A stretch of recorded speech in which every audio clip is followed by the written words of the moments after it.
ada kisah yang tak pernah diceritakan tentang impian suci yang ternoda janji terkutuk. Seorang tukang bubur ingin naik haji, tapi bukan dengan restu Tuhan, melainkan kawan dari kegelapan. Konon, di malam keberangkatannya, iringan busnya bukan berisi manusia, melainkan puluhan pocong yang mengerikan.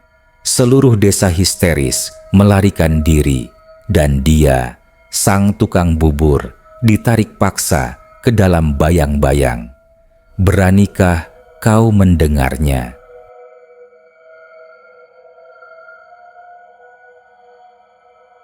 Desa Randujati, sebuah sudut terpencil di Jawa Timur, selalu diselimuti kabut tipis di pagi hari, seolah menyembunyikan rahasia dari dunia luar. Di sanalah tinggal Pak Jaya, seorang tukang bubur ayam yang sudah puluhan tahun berjualan. Gerobak sederhananya selalu menjadi tujuan pertama para pekerja desa sebelum matahari terbit, mengeluarkan aroma gurih bubur dan taburan ayam suwir yang menggoda. Namun, di balik senyum ramah dan obrolan ringan dengan pelanggannya, tersimpan kegelisahan yang menggerogoti hati Pak Jaya. Impiannya, impian yang terus membayangi setiap malam, adalah menunaikan ibadah haji. Sebuah cita-cita mulia yang terasa mustahil dijangkau dengan penghasilan pas-pasan dari berjualan bubur. Malam itu, bulan sabit menggantung tipis di langit, menerangi jalan setapak menuju rumah Pak Jaya. Udara dingin merasuk tulang, membawa serta aroma melati dan kemenyan yang samar-samar. Bau itu bukan hal baru di Randujati. Banyak warga yang masih memegang teguh kepercayaan lama. Namun, bagi Pak Jaya, aroma itu kini terasa lebih pekat, lebih mengikat. Sudah seminggu terakhir, ia sering terbangun di tengah malam, mendengar bisikan-bisikan aneh yang menyeruak dari pojok rumah. Bisikan itu bukan kata-kata jelas, melainkan desisan panjang, seperti angin yang menerobos celah sempit, namun entah mengapa terasa seperti memanggil namanya. Tidur Pak Jaya mulai terganggu. Kantung matanya menghitam dan wajahnya yang biasanya cerah kini tampak lesu. Istrinya, Bu Siti, mulai khawatir. Ia mencoba menanyakan apa yang mengganggu suaminya, namun Pak Jaya selalu mengelak, hanya mengatakan bahwa ia terlalu lelah. Keinginan Pak Jaya untuk naik haji sudah menjadi rahasia umum di desa. Setiap ada rombongan haji yang kembali, Pak Jaya selalu menjadi orang pertama yang menyambut mereka di balai desa. Matanya memancarkan kerinduan yang mendalam. Ia sering bertanya tentang pengalaman spiritual di Tanah Suci, mendengarkan dengan seksama setiap detail cerita, seolah ia sendiri sedang berada di sana. Namun, realitas keuangan selalu menghantamnya kembali. Tabungannya tak pernah mencukupi, dan ia tahu dengan berjualan bubur, ia butuh waktu puluhan tahun lagi untuk bisa mengumpulkan biaya haji. Keputusasaan mulai menyelimuti, membuka celah bagi pikiran-pikiran gelap yang sebelumnya tak pernah terlintas. Suatu sore, saat Pak Jaya sedang membersihkan gerobaknya, seorang kakek tua bernama Mbah Darmo, seorang yang dikenal memiliki pengetahuan tentang hal-hal gaib di desa, menghampirinya. Mbah Darmo bukanlah pelanggan tetap Pak Jaya, sehingga kedatangannya terasa sedikit aneh.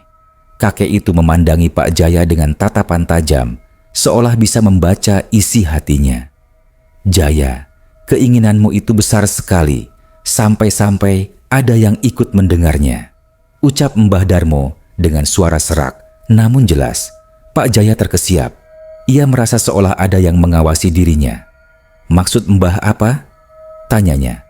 Pura-pura tidak mengerti. Mbah Darmo hanya tersenyum tipis. "Ada jalan pintas, Jaya, tapi jalan itu tak pernah benar-benar lurus." Perkataan Mbah Darmo terus terngiang di benak Pak Jaya. Malamnya, bisikan itu kembali terdengar. Kali ini lebih jelas, lebih mendesak.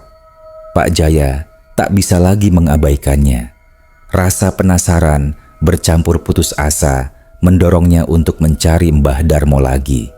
Ia menemukan kakek itu di gubuknya yang tersembunyi di pinggir hutan, dikelilingi aroma kemenyan yang semakin menyengat.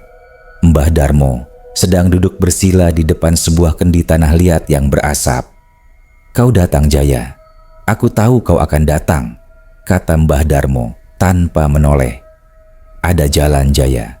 Jalan yang akan membawamu ke Mekah dalam waktu singkat. Tapi ada harga yang harus dibayar. Harga yang tidak sedikit." Mbah Darmo menjelaskan tentang pesugihan pocong, sebuah perjanjian dengan makhluk dari dunia lain yang akan memberikan kekayaan instan sebagai imbalan atas tumbal atau ritual tertentu. Pak Jaya awalnya terkejut dan menolak mentah-mentah. Hatinya bergejolak melawan godaan itu. Namun, bisikan yang semakin intens, bayangan Ka'bah yang terus melintas di benaknya, dan rasa putus asa yang tak tertahankan perlahan-lahan mengikis pertahanannya. Mbah Darmo terus berbicara, merayu dengan janji-janji manis tentang kemudahan dan kemewahan, tentang kebanggaan menjadi seorang haji yang dihormati di desanya. Pak Jaya hanya mendengarkan, dalam hati berperang melawan diri sendiri. Aroma kemenyan yang semakin pekat seolah merantai akal sehatnya, menariknya lebih dalam ke jurang kegelapan. Ia tahu ini salah, ia tahu ini dosa. Namun, keinginan untuk naik haji sudah membutakan segalanya.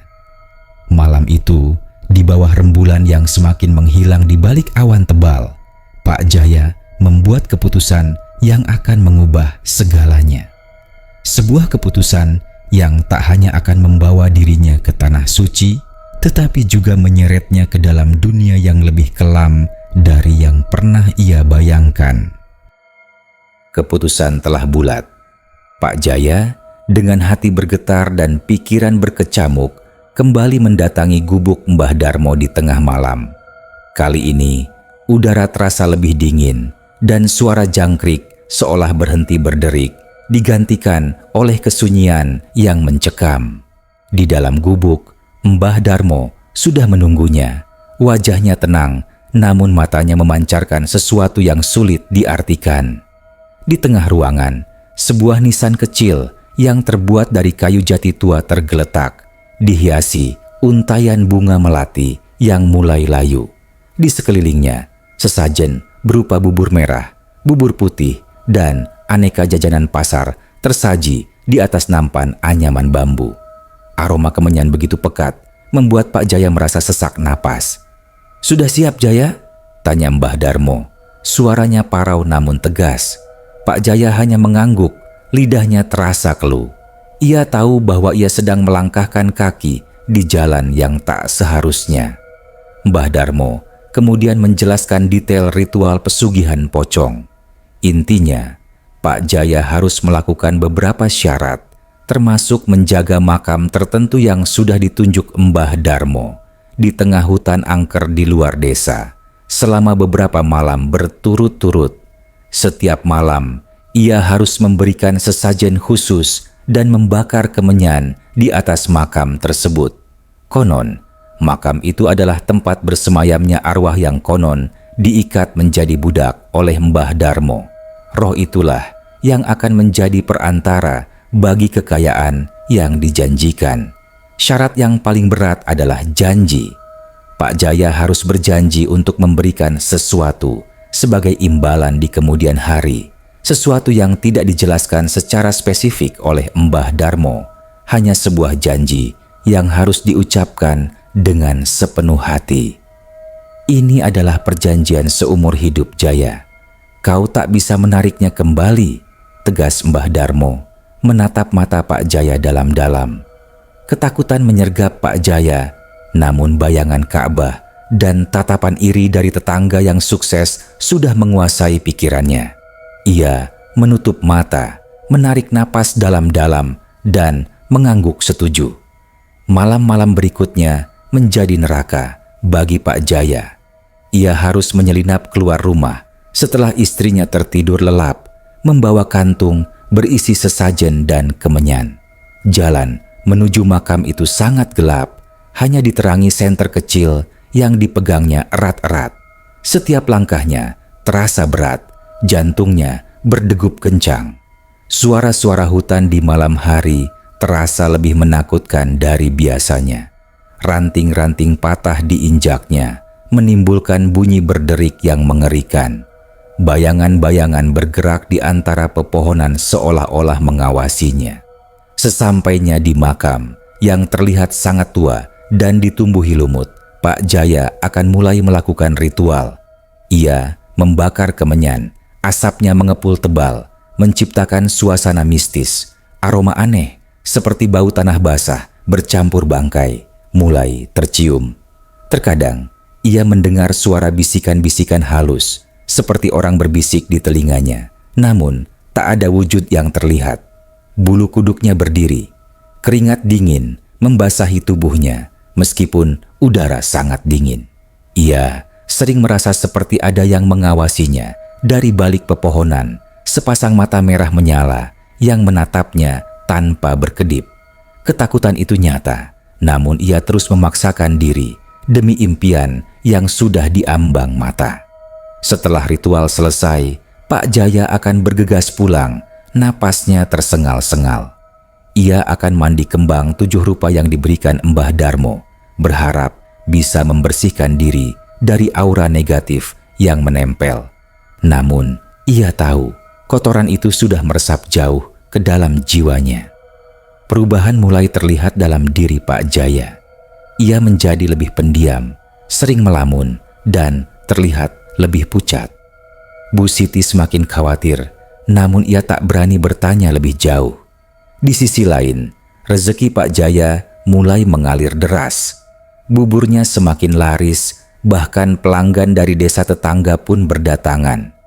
Tak hanya itu, tiba-tiba ada pembeli tanah yang tertarik dengan lahan kosong miliknya yang sudah lama tidak laku, menawarkan harga yang sangat tinggi. Uang berlimpah datang dengan sendirinya, seolah dari langit. Dalam waktu singkat, uang yang dibutuhkan untuk naik haji sudah terkumpul. Jumlahnya bahkan melebihi yang ia bayangkan. Pak Jaya segera mendaftarkan diri untuk keberangkatan haji. Ia tak menyangka impiannya bisa terwujud secepat ini. Namun, kegembiraan itu bercampur dengan rasa takut yang mendalam. Setiap kali ia melihat cermin, ia merasa seolah ada bayangan lain di belakangnya. Bayangan yang samar, namun dengan sepasang mata yang menyorotkan kebencian. Bisikan-bisikan di malam hari tak lagi hanya desisan, kini seperti suara erangan, rintihan pilu yang mengikutinya kemanapun ia pergi. Aroma melati dan kemenyan yang dulu samar, kini begitu kuat, melekat di pakaiannya, di kulitnya, seolah menjadi bagian dari dirinya. Pak Jaya sering terbangun dengan perasaan tercekik, seperti ada beban berat menimpa dadanya. Ia tahu perjanjian itu mulai menagih. Ia hanya bisa berharap setelah menunaikan ibadah haji, semua ini akan berakhir. Namun, ia tidak tahu ini barulah awal dari mimpi buruk yang sesungguhnya. Hari keberangkatan haji tiba. Suasana di desa Randujati begitu meriah. Banyak warga berkumpul di depan rumah Pak Jaya, ingin ikut mengantar dan mendoakan keselamatan sang haji. Bu Siti dengan mata berkaca-kaca memeluk suaminya erat. Ia bangga, sangat bangga bahwa suaminya akhirnya bisa menunaikan rukun Islam kelima. Pak Jaya berusaha tersenyum, melambaikan tangan kepada para tetangga. Namun di balik senyum itu, hatinya dipenuhi kegelisahan yang luar biasa. Bisikan-bisikan dan erangan yang ia dengar semakin intens menjelang keberangkatan. Aroma kemenyan yang melekat padanya kini terasa begitu menyengat, seolah menarik perhatian sesuatu yang tak kasat mata. Rombongan haji dari desa Randujati akan berangkat dengan bus khusus yang telah disediakan. Bus itu diparkir di lapangan desa, dihias dengan pita dan bunga, menunggu para calon jamaah. Pak Jaya melangkah menuju bus, diiringi doa dan lantunan salawat dari warga. Namun, saat ia melangkah semakin dekat, pandangannya tertuju pada kerumunan orang yang berdesakan di sekitar bus. Ada sesuatu yang janggal. Beberapa warga, terutama anak-anak, tiba-tiba memekik ketakutan, menunjuk ke arah tertentu dan berlari tunggang langgang. Kekacauan mulai terjadi.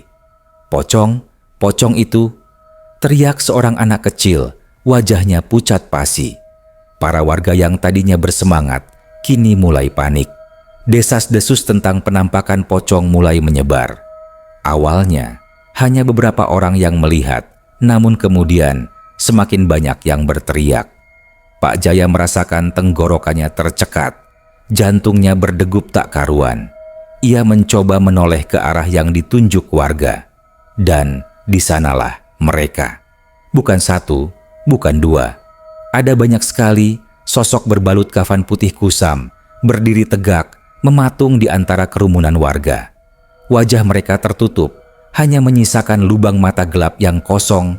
Namun Pak Jaya bisa merasakan tatapan dingin dari balik kain itu. Beberapa pocong terlihat bergoyang-goyang, seolah sedang melompat-lompat kecil, namun tanpa suara. Ada yang berdiri di atap rumah warga, menatap tajam ke arah Pak Jaya. Ada yang bergelantungan di pohon-pohon mangga, seolah sedang mengawasi. Dan yang paling mengerikan, beberapa dari mereka terlihat sangat dekat dengan Bas, seolah mereka adalah bagian dari rombongan yang akan ikut berangkat.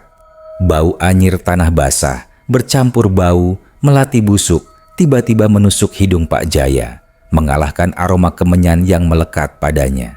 Keringat dingin mengucur deras di punggungnya. Ia bisa merasakan aura dingin yang menusuk tulang, seolah-olah suhu di sekitarnya mendadak turun drastis. Ia tak berani berteriak. Lidahnya keluh. Ia tahu ini adalah ulah dari perjanjian terkutuknya. Para pocong itu bukanlah penampakan biasa. Mereka adalah pengawal yang datang untuk memastikan ia memenuhi janjinya. Kepanikan warga semakin menjadi-jadi. Teriakan histeris memecah keheningan malam. Banyak yang berlarian tanpa arah, bahkan ada yang pingsan. Petugas yang bertugas mengatur keberangkatan haji pun ikut terkejut dan kebingungan. Mereka mencoba menenangkan warga, namun penampakan pocong itu begitu nyata dan banyak, tak bisa diabaikan. Pak Jaya melihat salah satu pocong berdiri tepat di samping gerobak buburnya yang masih terparkir di depan rumah. Pocong itu menatapnya, seolah memberi isyarat bahwa ia akan terus mengikuti. Bu Siti yang tadinya bangga, kini memeluk Pak Jaya erat-erat, tubuhnya gemetar. Ia tidak melihat pocong-pocong itu dengan jelas, namun ia merasakan aura menakutkan yang menyelimuti suaminya. "Ada apa, Pak? Kenapa mereka semua lari?" tanyanya dengan suara bergetar. Pak Jaya tak sanggup menjawab. Ia hanya bisa menatap nanar ke arah kerumunan pocong yang semakin banyak. Ada yang muncul dari balik pepohonan. Ada yang tiba-tiba berdiri di tengah jalan, seolah-olah mereka adalah tamu tak diundang yang tak bisa diusir. Sopir bus dan para kru yang sudah siap berangkat pun terkejut. Mereka melihat kerumunan pocong itu dengan mata kepala sendiri. Warna kulit mereka pucat pasi. Salah satu kru bahkan langsung meloncat dari bus, ketakutan. Suasana semakin kacau. Niat baik untuk mengantar calon jamaah haji berubah menjadi mimpi buruk kolektif. Pak Jaya berdiri terpaku, dikelilingi kerumunan warga yang panik dan puluhan pocong yang menatapnya. Ia tahu perjalanan menuju tanah suci ini tidak akan mudah. Atau mungkin ia tidak akan pernah sampai ke sana. Kekacauan di desa Randujati mencapai puncaknya. Petugas keamanan desa dan beberapa tokoh masyarakat berusaha menenangkan warga yang histeris, namun penampakan pocong itu terlalu banyak dan terlalu nyata untuk diabaikan. Sopir bus yang ketakutan akhirnya berhasil meyakinkan beberapa kru dan calon jamaah untuk tetap naik, berjanji akan segera membawa mereka keluar dari area desa. Pak Jaya dengan langkah gontai akhirnya naik ke dalam bus, hatinya remuk redam. Ia merasa begitu malu dan bersalah. Penampakan mengerikan itu pasti ulah dari perjanjian gelapnya. Bu Siti ikut naik, masih memegang erat tangan suaminya. Wajahnya menunjukkan kebingungan dan ketakutan yang mendalam. Ia tidak tahu apa yang sebenarnya terjadi, namun ia merasakan hawa dingin yang menusuk tulang setiap kali berada di dekat Pak Jaya. Bus mulai bergerak pelan, meninggalkan keramaian yang kacau balau. Namun, ketenangan tidak datang. Dari jendela bus, Pak Jaya bisa melihat dengan jelas. Pocong-pocong itu tidak tinggal diam. Mereka mengikuti. Ada yang berlari di samping bus dengan kecepatan yang tak wajar. Kain kafan mereka berkibar-kibar. Ada yang melayang di atas pepohonan, menatap ke arah bus dengan tatapan kosong. Bahkan, ada yang terlihat menempel di kaca belakang bus, wajahnya yang tertutup kain kafan seolah-olah sedang mengintip. Beberapa penumpang lain yang juga sempat melihat penampakan itu mulai berteriak histeris di dalam bus. Suasana di dalam bus berubah menjadi mencekam. Sopir bus mencoba mempercepat laju kendaraannya, berharap bisa meninggalkan para pocong itu. Namun, semakin cepat bus melaju, semakin cepat pula mereka mengikuti. Mereka seperti bayangan yang tak bisa dilepaskan. Bahkan, beberapa kali bus terasa seperti terhantam sesuatu dari luar, membuat bus oleng dan para penumpang terlempar dari tempat duduk mereka. Suara benturan itu terdaju keras, seolah ada yang mencoba menghantam bus dari segala arah. Pak Jaya tahu ini adalah peringatan. Peringatan dari perjanjiannya. Makhluk-makhluk itu tidak ingin ia pergi begitu saja. Para penumpang mulai panik. Beberapa membaca ayat-ayat suci, yang lain menangis ketakutan. Ada seorang bapak-bapak yang mencoba melempar sesuatu keluar jendela, namun tiba-tiba tangannya terasa seperti ditarik paksa ke belakang dan ia menjerit kesakitan. Pak Jaya hanya bisa menunduk, tak berani menatap wajah-wajah ketakutan di sekitarnya. Ia merasa seperti membawa kutukan ke dalam bus ini, membahayakan nyawa orang-orang yang tidak bersalah. Semakin malam, perjalanan semakin terasa mencekam.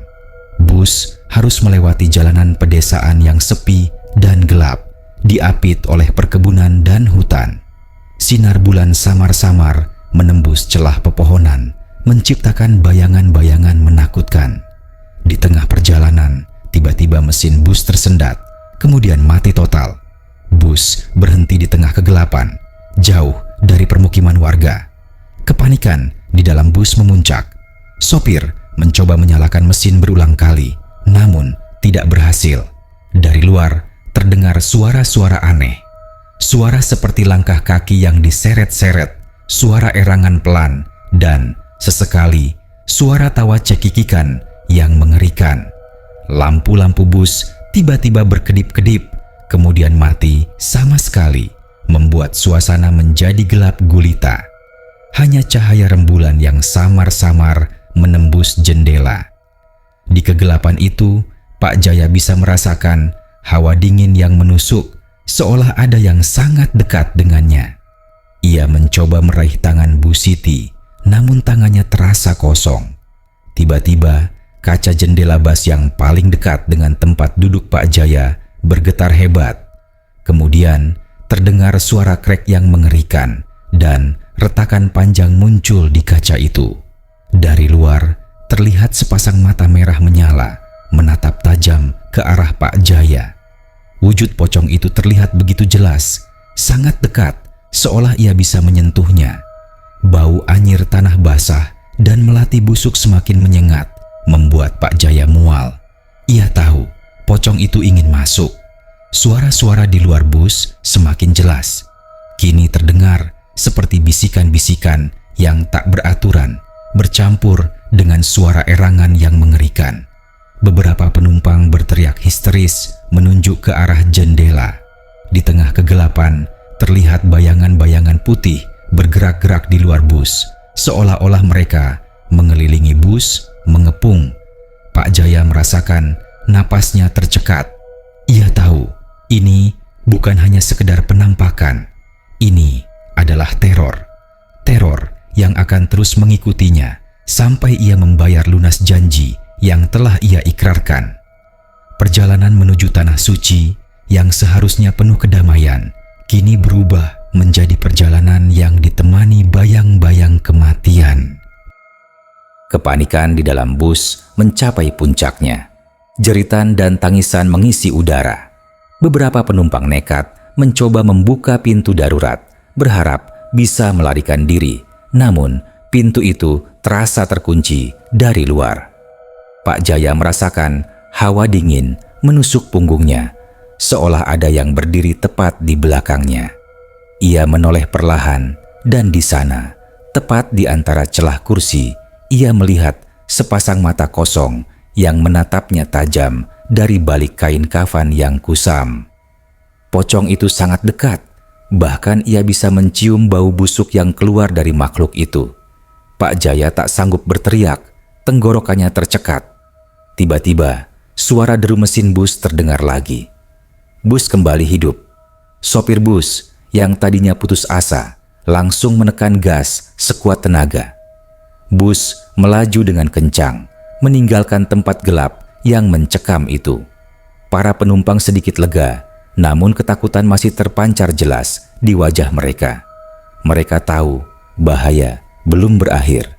Di setiap tikungan, di setiap celah pepohonan, mereka masih bisa melihat bayangan putih berkelebat, mengikuti mereka dengan gigih. Pak Jaya merasakan beban yang semakin berat di pundaknya. Ia tidak bisa lagi menyembunyikan kebenaran. Ia tahu semua kekacauan ini adalah ulahnya. Ia melihat wajah Bu Siti yang pucat pasi, menatapnya dengan penuh pertanyaan. Rasa bersalah menggerogoti jiwanya. Ia tidak bisa membiarkan orang lain menderita karena kesalahannya. Dengan suara bergetar, Pak Jaya mulai berbicara, mengakui semua perbuatannya. Ini semua salahku, Bu Siti, ucap Pak Jaya. Suaranya nyaris tak terdengar di tengah kebisingan bus yang melaju kencang. Bu Siti menatap suaminya. Air mata sudah membasahi pipinya. Ada apa, Pak? Ada apa sebenarnya? Tanyanya. Suaranya bergetar. Pak Jaya menceritakan semuanya, dari bisikan-bisikan aneh, pertemuannya dengan Mbah Darmo, hingga perjanjian pesugihan pocong yang ia lakukan demi bisa naik haji. Ia menceritakan tentang makam angker, sesajen, dan janji yang ia ikrarkan. Setiap kata yang keluar dari mulutnya seolah membawa beban berat. Para penumpang lain yang mendengar pengakuan Pak Jaya langsung terdiam.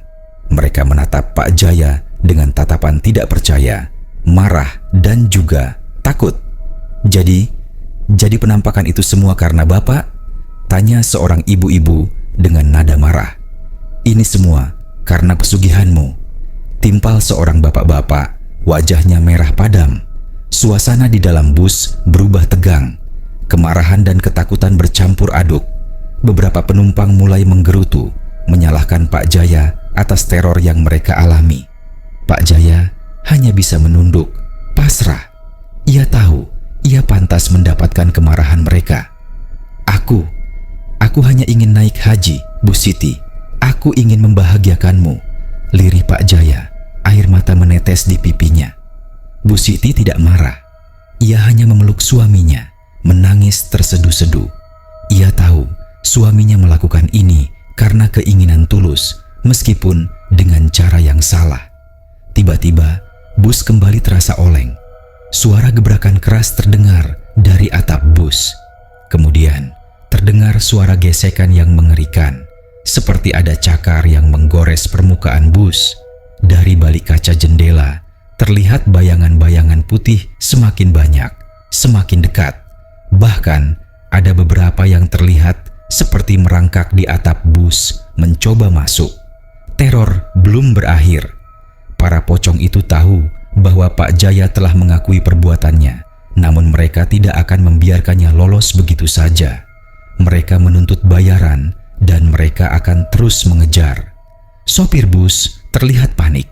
Ia mencoba mencari jalan pintas, membelokkan bus ke jalanan kecil yang gelap, berharap bisa menghindari kejaran para pocong. Namun, jalan itu semakin sempit dan berliku, diapit oleh pepohonan rindang yang menyerupai tangan-tangan raksasa. Tiba-tiba, di depan mereka terlihat sebuah jembatan tua yang rapuh, terbuat dari kayu yang sudah lapuk. Sopir ragu-ragu, namun tidak ada pilihan lain. Ia harus melewati jembatan itu. Saat bus melaju di atas jembatan, terdengar suara kayu berderit-derit, seolah-olah jembatan itu tidak mampu menahan beban bus. Dan di saat yang sama, dari balik kegelapan di bawah jembatan, muncul lagi beberapa pocong, mengambang di atas air yang keruh, menatap ke arah bus dengan tatapan mengancam. Pak Jaya merasa kengerian mencekiknya. Ia tahu ini adalah batasnya. Perjalanan ini mungkin tidak akan pernah sampai tujuan. Suara derit jembatan kayu yang lapuk memekakan telinga. Bus bergerak lambat di atasnya. Setiap getaran terasa seperti kiamat kecil. Di bawah jembatan, di air sungai yang gelap dan pekat, terlihat puluhan pocong mengambang. Sebagian hanya terlihat bagian kepala dan matanya yang menyala merah, menatap tajam ke arah bus. Bau anyir dan melati busuk semakin pekat, memenuhi seluruh kabin bus.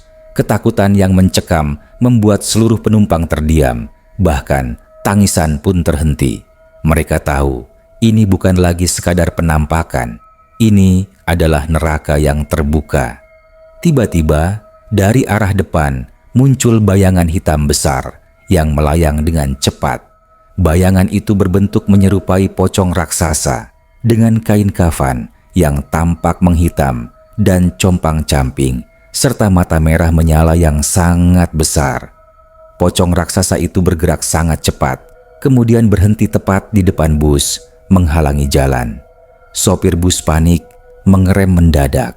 Bus oleng dan hampir menabrak pembatas jembatan. Seluruh penumpang terjerembab ke depan dan jeritan kembali pecah. Pocong raksasa itu memiliki aura yang sangat kuat, memancarkan hawa dingin yang luar biasa, membuat bulu kuduk semua orang berdiri. Dari tubuhnya terdengar suara erangan panjang yang mengerikan, seperti rintihan ribuan jiwa yang tersiksa. Pak Jaya tahu ini adalah inti dari perjanjiannya. Ini adalah entitas yang lebih kuat dari pocong-pocong lainnya. Ini adalah penagih janji yang sesungguhnya. Jaya, suara parau dan berat terdengar, seolah datang dari segala arah, langsung menusuk telinga Pak Jaya. Suara itu begitu dekat, seolah berbicara tepat di sampingnya. Kau telah mengkhianati perjanjian. Kau coba melarikan diri. Pak Jaya gemetar hebat. Ia berusaha meminta maaf, namun suaranya tak keluar. Ia melihat ke arah Bu Siti yang kini memeluknya erat, menatapnya dengan ketakutan yang mendalam. Para penumpang lain yang menyaksikan kejadian itu semakin panik. Beberapa berusaha memecahkan jendela, namun kaca itu terasa sangat kokoh. Pocong raksasa itu mengangkat tangannya yang terbalut kain kafan compang-camping, dan secara ajaib bagian atap bus di atas Pak Jaya mulai melengkung ke dalam, seolah ditekan oleh kekuatan tak kasat mata. Kemudian, dengan suara kerak yang mengerikan, atap itu terbuka, membentuk sebuah lubang besar tepat di atas tempat duduk Pak Jaya. Angin dingin dan bau busuk langsung masuk ke dalam bus. Pak Jaya mendongak dan di atasnya, di balik lubang atap, ia melihat wajah pocong raksasa itu dengan sangat jelas. Matanya yang merah menyala, kain kafannya yang robek-robek, dan di balik kain itu terlihat sedikit kulit yang menghitam dan kering. Pocong itu menjulurkan tangannya yang keriput, mencoba meraih Pak Jaya. "Saatnya membayar janjimu, Jaya." Suara berat itu kembali terdengar, memenuhi seluruh bus. Para penumpang menjerit histeris. Bu Siti memeluk Pak Jaya erat-erat, mencoba melindunginya. Namun, kekuatan pocong itu terlalu besar. Dengan sekali tarikan, Pak Jaya terangkat dari tempat duduknya, ditarik keluar melalui lubang di atap bus. Bu Siti menjerit nama suaminya, mencoba meraihnya, namun sudah terlambat.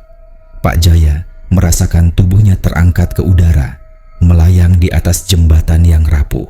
Ia melihat ke bawah, ke arah sungai yang gelap, di mana puluhan pocong lainnya menatapnya dengan mata kosong. Ia tahu inilah akhir dari perjalanannya, balasan atas dosa-dosanya, atas janji yang ia ikrarkan demi impian yang tak seharusnya ia raih dengan cara haram. Para penumpang di dalam bus menyaksikan kejadian itu dengan mata kepala sendiri.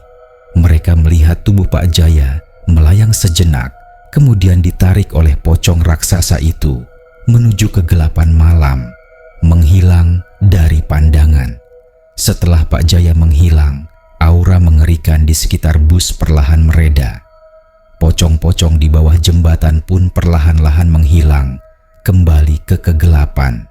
Suasana kembali hening, hanya menyisakan tangisan Bu Siti dan keheningan mencekam dari para penumpang yang trauma. Keesokan paginya, tim SAR dikerahkan untuk mencari Pak Jaya. Mereka menemukan bas haji yang terparkir di ujung jembatan tua yang hampir ambruk dengan atap yang berlubang besar. Di dalam bus, mereka menemukan para penumpang yang masih trauma, menangis dan bergetar ketakutan, menceritakan kisah mengerikan tentang pocong yang menjemput Pak Jaya. Namun, tubuh Pak Jaya tidak pernah ditemukan. Yang tersisa hanyalah mitos, kisah yang tersebar luas di desa Randujati dan sekitarnya. Kisah tentang tukang bubur yang naik haji dengan pesugihan pocong dan harus membayar janjinya dengan nyawa, digiring oleh para pengawal gaib di malam keberangkatannya. Kisah ini menjadi peringatan keras bagi siapapun yang tergoda untuk meraih impian dengan cara-cara sesat, bahwa setiap perjanjian gelap, setiap jalan pintas yang ditempuh akan selalu menuntut balasan, dan balasan itu terkadang jauh lebih mengerikan dari apapun yang bisa dibayangkan, membawa seseorang ke dalam neraka yang nyata, bahkan di dunia ini. Hingga kini, jika malam tiba di sekitar jembatan tua itu, penduduk Randujati sering mendengar suara erangan panjang, seperti rintihan kesakitan, dan terkadang terlihat bayangan putih berkelebat di bawah rembulan, seolah-olah arwah Pak Jaya masih terperangkap, menjadi pengawal abadi bagi janji yang tak bisa dicabut.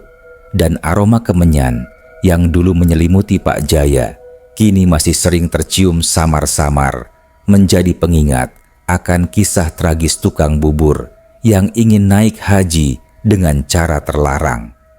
Sebuah kisah yang membuat setiap orang yang mendengarnya merinding, percaya bahwa ada hal-hal di luar nalar yang benar-benar bisa terjadi, mengintai di balik keserakahan manusia.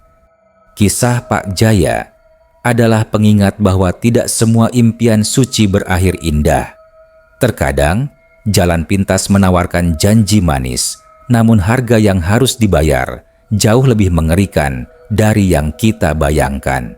Ingatlah, di setiap sudut kegelapan, mungkin ada sesuatu yang mengintai, menunggu untuk menagih janji-janji yang telah terucap. Setelah mendengar ini, apakah kamu masih berani berjalan sendirian di kegelapan malam?